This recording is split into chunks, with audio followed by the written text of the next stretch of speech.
गुरुदेव महेश्वर गुरु साक्षात् परब्रह्म तस्मै श्री गुरुवे नमः। सम्माननीय सभापति महोदय, पूज्य गुरुजी गुरुमावृंद, उपस्थित मोर छोट बड़ भाई भौणी मैंने आज यही पवित्र दिवस में मत किसी कहबार सुजोग मिलू मु निजक धन्य मन करुछु। गुरु शब्द होउछि दुईटी अक्षर समारोह।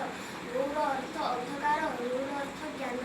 अज्ञान रूपक अंधकार को दूर कर ज्ञान रूपक आलोक आनी देखाती से होउछंती गुरु।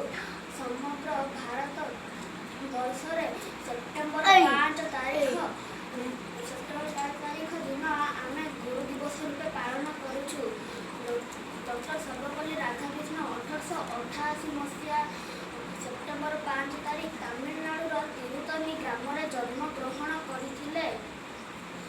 डॉक्टर सर्वपल्ली राधाकृष्ण मैड्रास विश्वविद्यालय दर्शन संस्थार प्रथम श्रेणी उत्तीर्ण होते।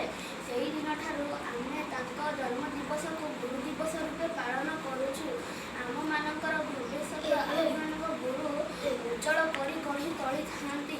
आम मानक भल मनीष होगापाई से आमको साहाय्य करिथांती। मो प्रति उत्सर्ग थिबा प्रति गुरुजी गुरुमा को आज भली दिन में आंतरिक धन्यवाद ज्ञापन कर वक्तव्य शेष करी गुरुजी गुरुमा को कोटि प्रणाम जनाऊँगी।